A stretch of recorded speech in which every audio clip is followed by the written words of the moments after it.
Mau kena hujan, mau kecemplung ke dalam air, atau bahkan disemprot dengan air bertekanan tinggi. Smartphone yang satu ini punya 3 IP rating sekaligus. Aman ya.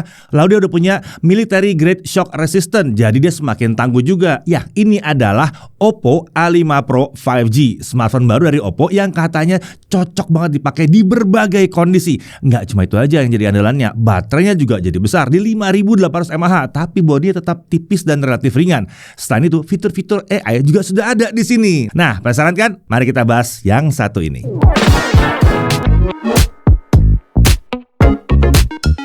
Ya, Oppo A series terbaru akhirnya datang juga ke Indonesia ya. Dan kali ini yang kita review adalah yang versi A5 Pro 5G. Katanya sih smartphone ini menawarkan banyak hal menarik. Seperti yang tadi kita bahas ya, triple IP rating, military standard 810H, lalu ada fitur AI dan masih banyak lagi. Nah, kalau penasaran kita nggak usah panjang lebar ya. Kita langsung aja mulai bahas dari paket penjualannya. Nah, di dalam tentunya ada unit Oppo A5 Pro 5G dengan screen protector yang langsung terpasang. Dan tentunya ada chargernya. Ada chargernya. Ini adalah charger 45 watt Supervook ya. Lalu ada kabel USB-C, ada case juga, ada SIM tray ejector dan paket dokumen. Jadi masih lengkap ini isinya. Nah, untuk desain smartphone disebut oleh Oppo menggunakan slim and sleek design yang membuat smartphone ini terlihat minimalis tapi tetap elegan. Dan untuk opsi warna ada 2 ya, yang coklat mocha dan merah muda seperti yang kami pegang yang satu ini.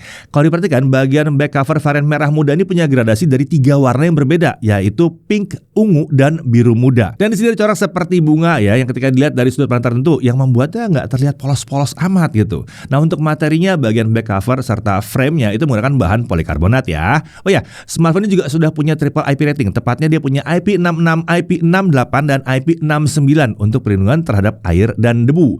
Nah, angka 6 yang di depan ya, semua angka 6 dari IP66, 68, 69 itu artinya smartphone ini punya proteksi yang maksimum terhadap debu dan partikel kecil. Jadi harusnya debu tidak bisa masuk ke dalam. Nah, tapi kenapa sampai 3 sertifikasi? Nah, karena ketiganya itu punya arti yang agak berbeda sebetulnya. Kalau belakangnya 6 itu menunjukkan kalau smartphone ini tahan terhadap percikan air dari segala arah. Misalnya kalau kehujanan yang cukup deras nih dan HP-nya lupa kita taruh di tempat yang aman, jadi dia ikut kena hujan juga. Nah, itu nggak apa-apa karena udah IP66 belakangnya ya. Nah, kalau yang 68, 8-nya menunjukkan kalau dia kecemplung air selama kurun waktu tertentu itu aman. Misalnya nih kita lagi ngecek bak air atau akuarium sambil megang HP nih, terus HP-nya nggak sengaja lepas dari tangan atau jatuh dari kantong masuk dalam bak air misalnya. Nah, ini juga harusnya masih aman karena dia punya IP68 selama cepat-cepat diangkat ya. Sementara itu IP69 menunjukkan ketahanan terhadap semprotan air bertekanan tinggi dengan suhu sekitar 80 derajat Celcius maksimum ya.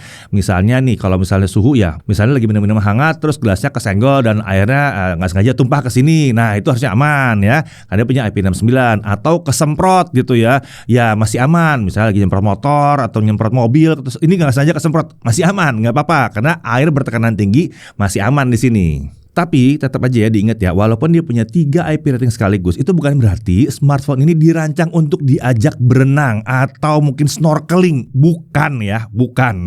IP rating di sini hanya untuk jaga-jaga kalau terjadi kecelakaan atau ketidaksengajaan yang lumayan ekstrim tadi. Nah, selain triple IP rating tadi, smartphone ini juga dikatakan memiliki military grade shock resistance. Nah, menurut Oppo, daya tahan ekstra di smartphone ini berhasil mereka ciptakan berkat beberapa rancangan khusus. Di antaranya, dia pakai unibody mid frame atau bagian mid frame-nya dirancang lebih tebal dan menyatu seutuhnya. Jadi bukan pasang-pasangan gitu ya, emang jadi satu semua mid body-nya. Lalu ada sealed key component. Ya, ini merupakan komponen berwarna merah nih di sini ya, kelihatan ya sealnya ya, yang berfungsi untuk memastikan beberapa bagian penting di smartphone ini tetap aman, nggak kemasukan debu dan nggak kemasukan air. Jadi ada sealnya yang spesial di sini.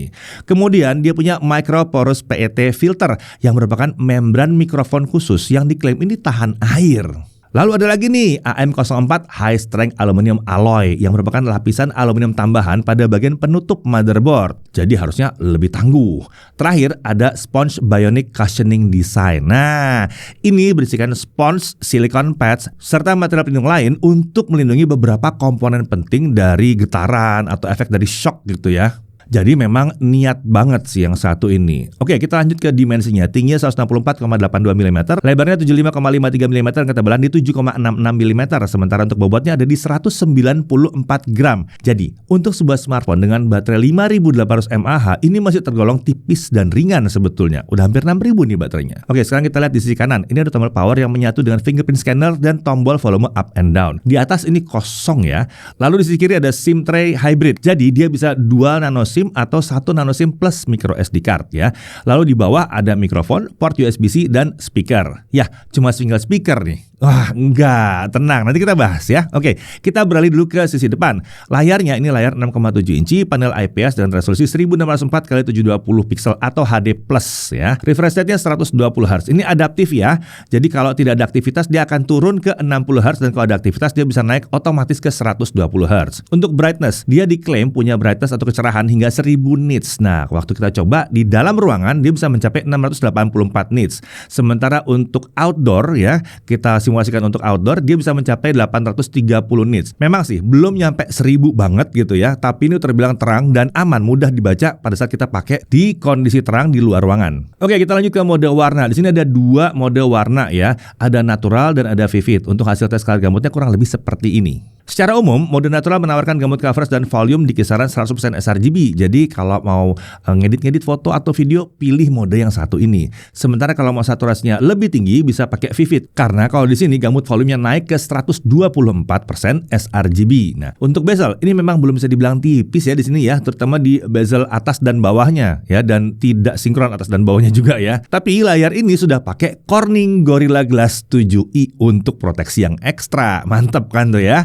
Oh ya, Oppo juga mengklaim telah membekali smartphone ini dengan teknologi Splash Touch yang katanya membuat layar ini bisa dengan mudah dioperasikan dengan baik walaupun tangan kita masih basah gitu.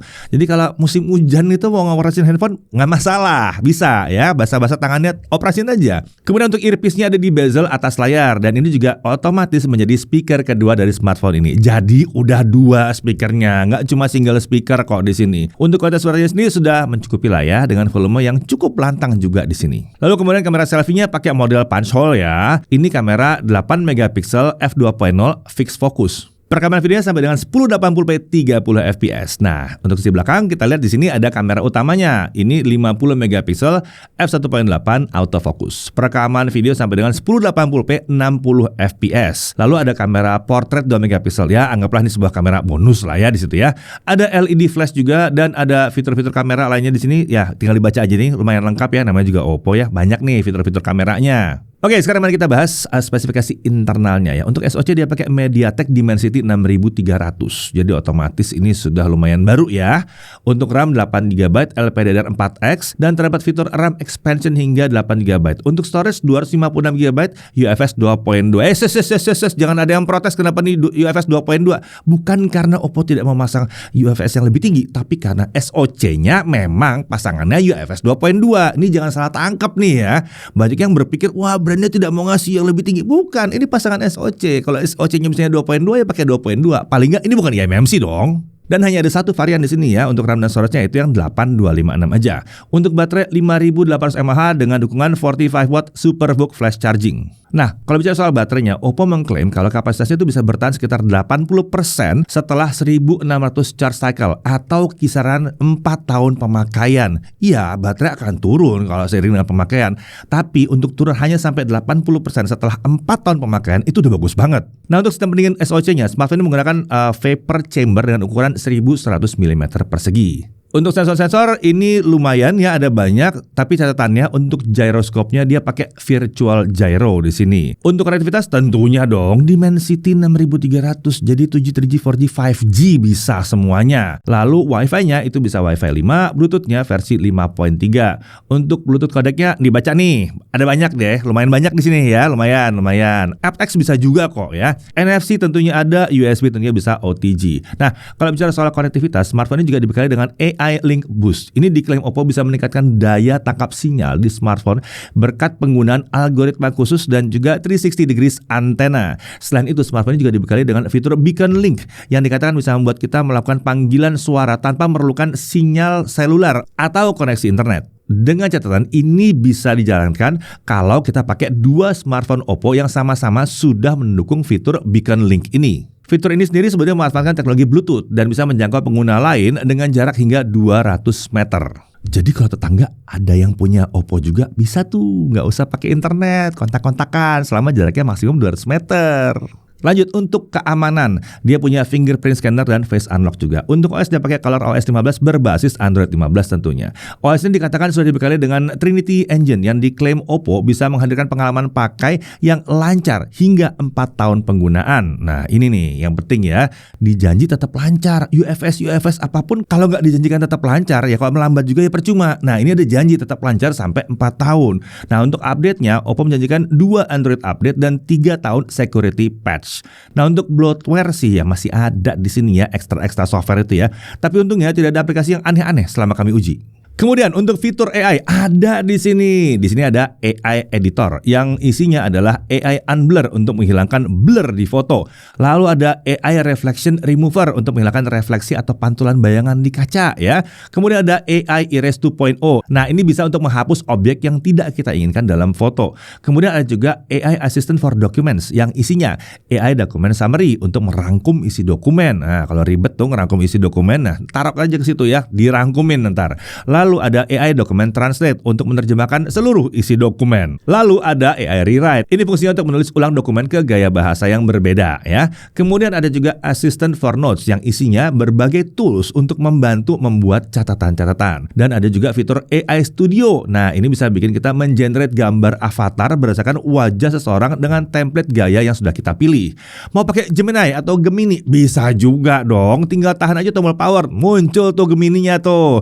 Tinggal ngobrol deh sama dia ya. Jadi fitur AI-nya ada lumayan banyak di sini. Selain itu di sini juga ada fitur Outdoor Mode yang diklaim Oppo bisa mengatur beberapa fungsi sekaligus untuk mempermudah penggunaan smartphone ini di luar ruangan. Seperti menyalakan atau menambahkan durasi screen time, menyalakan Glove Mode dan lain-lain. Dan kata pihak Oppo ini sudah ada kerjasama dengan berbagai aplikasi lokal seperti untuk ojol dan lain-lain. Jadi ini akan bisa mempermudah para pekerja outdoor. Oke, sekarang kita masuk ke pengujian performa. Untuk Antutu 10 ternyata seperti biasa, kita tidak bisa pakai yang versi biasa ya, kita harus pakai yang versi 3D Lite. Jadi hasilnya hanya bisa dibandingkan dengan pengujian-pengujian kami yang pakai 3D Lite juga ya. Nah, untuk Antutu 10 dengan 3D Lite skornya adalah 425 ribuan. Sementara untuk Geekbench 6 single core 785 dengan multi-core di 1996. Untuk 3D Mark Slingshot Extreme OpenGL ES 3.1 grafik skornya ada di 2547. 3D Mark Wildlife Stress Test. Nah, kita coba nih untuk tes stressnya gimana. Best score-nya di 1387, sementara lowest score ada di 1380. Jadi stability-nya ada di 99,5%. Aman sekali, stabil yang satu ini. Lanjut dengan GFX Bench, kita dapat untuk 1080p T-Rex offscreen di 57 fps, sementara untuk 1080p Manhattan 3.1 offscreen kita dapat 25 fps. Sekarang kita masuk ke pengujian gaming tentunya. Agar performa gamingnya maksimal, kita pakai opsi Pro Gamer Mode yang bisa diakses lewat slider saat game dijalankan. Kita mulai dari Subway Surfer. Sayang di sini refresh rate-nya langsung turun ke 60 Hz ya saat game dijalankan. Jadinya kita hanya bisa main di 60 fps aja. Walaupun demikian tetap aja game ini mulus dan lancar. 60 fps ya udah lumayan lah. Kemudian PUBG Mobile untuk game satu ini setting frame rate-nya terbuka sampai ultra atau 40 fps. Saat dimainkan dengan setting yang smooth ultra tadi, yang tentunya game ini berjalan dengan sangat mulus, dekat dengan 40 fps tanpa ada masalah. Kita sedikit berharap ya ke depannya ini bisa diupdate jadi bisa jalan di 60 fps biar lebih seru aja jadinya. Nah, untuk gyro aiming gimana?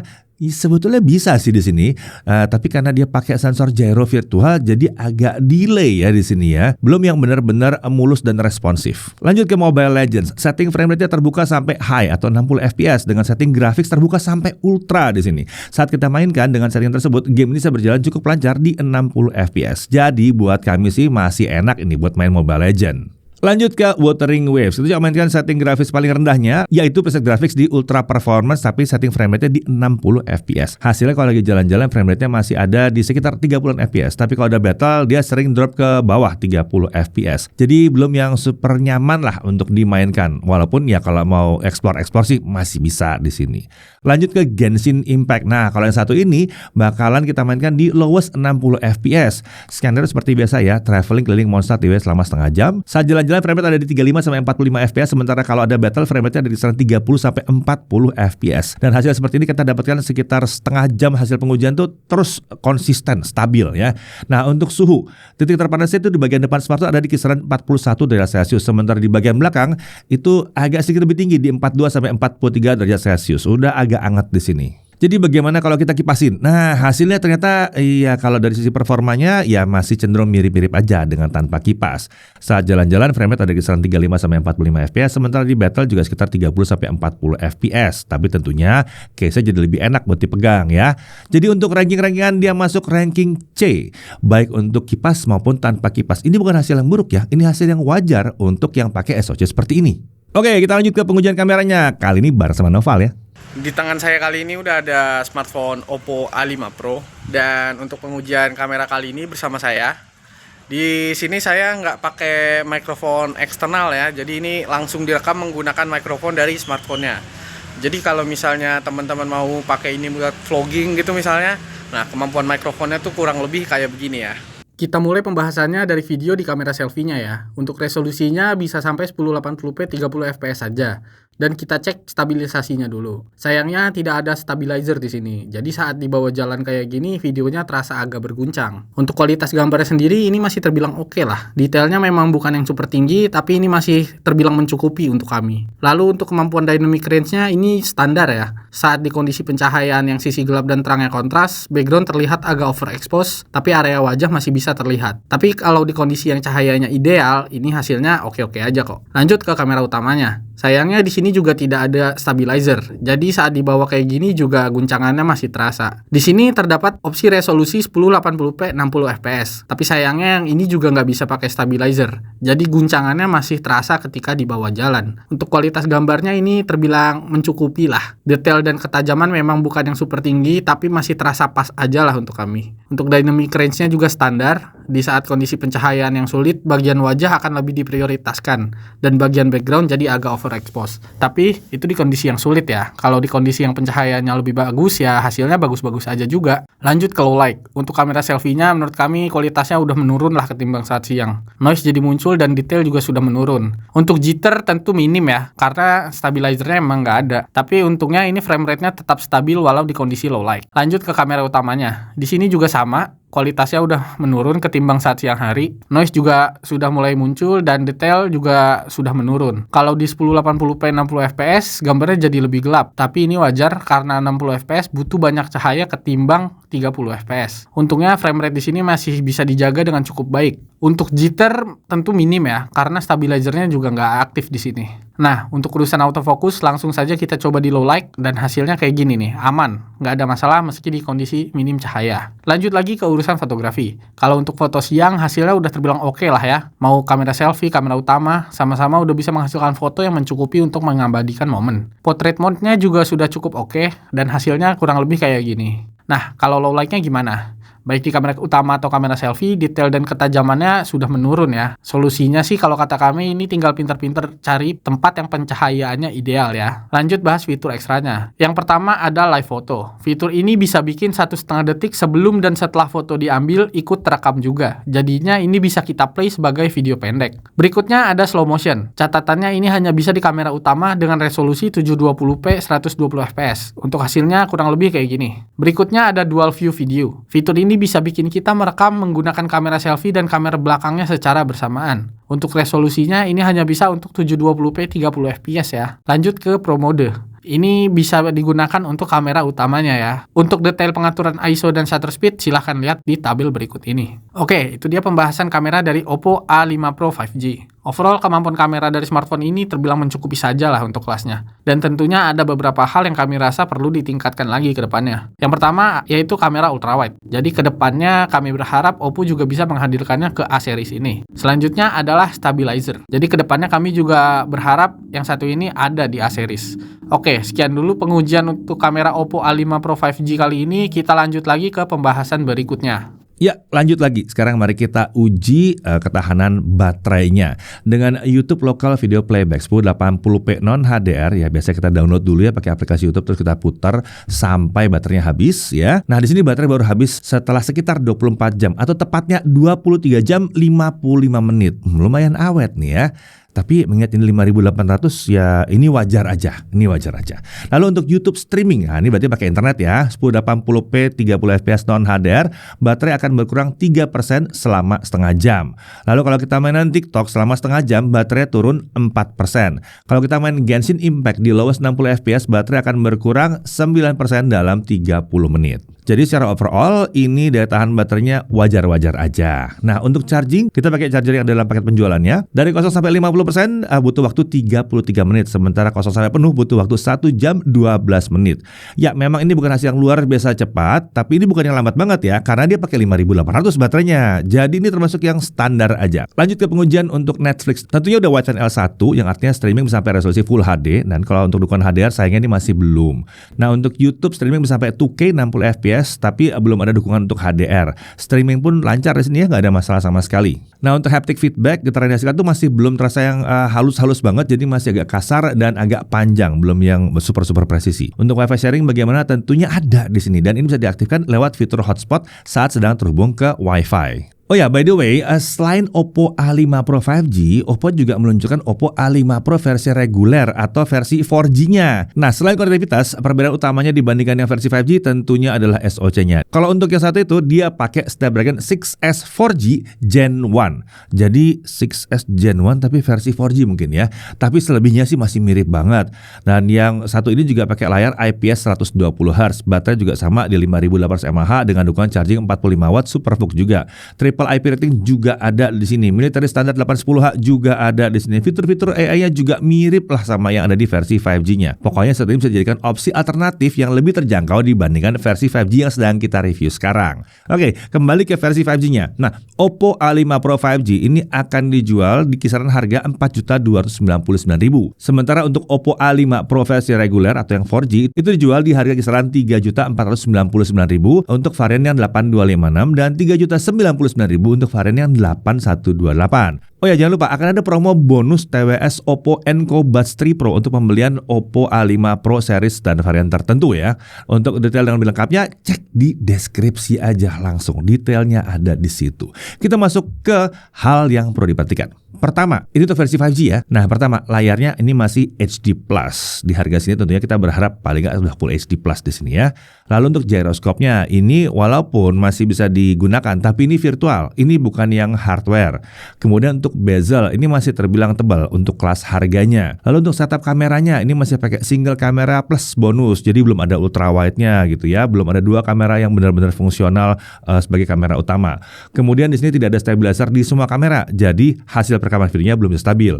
Tentunya ini satunya adalah efek tidak adanya gyro tadi ya, gyro hardware kan nggak ada. Dari segi kelebihannya dia punya triple IP rating, IP66, IP68, dan IP69, punya military grade shock resistant dan fitur AI-nya banyak. Baterai besar di 5800 mAh tapi bodinya masih terbilang tipis dan ringan. NFC masih ada, dual speaker juga ada, paket penjualan masih lengkap. Nah, kalau dilihat dari spesifikasi internal saja mungkin smartphone-nya kan terlihat biasa-biasa saja ya. Tapi perlindungannya yang IP rating sampai ada 3, sertifikasi military standar juga ada. Itu membuat smartphone ini sebetulnya memiliki daya tarik tersendiri. Bisa jadi kan ada yang butuhnya bukan kenceng tapi yang daya tahan banting luar biasa, daya tahan airnya juga udah oke. Kan beda-beda ya kebutuhan setiap orang ya. Dan pasti ada juga yang butuh mungkin dipakai buat daki gunung, cuacanya ekstrim. Ya harusnya cocok-cocok aja yang satu ini. Buat yang kerja di fasilitas tambang mungkin cocok juga ya. Atau yang suka motoran atau touring, mau taruh di depan aja jadi GPS, bisa juga di situ. Masih banyak lagi skenario-skenario di mana smartphone satu ini bisa menguntungkan. Nah, kalau menurut kalian sendiri, skenario seperti apa yang menguntungkan? Dan menurut kalian bagaimana kemampuan dari smartphone satu ini? Coba tulis di kolom komentar. Oke, saya Deddy Irfan, Jakarta TV TV.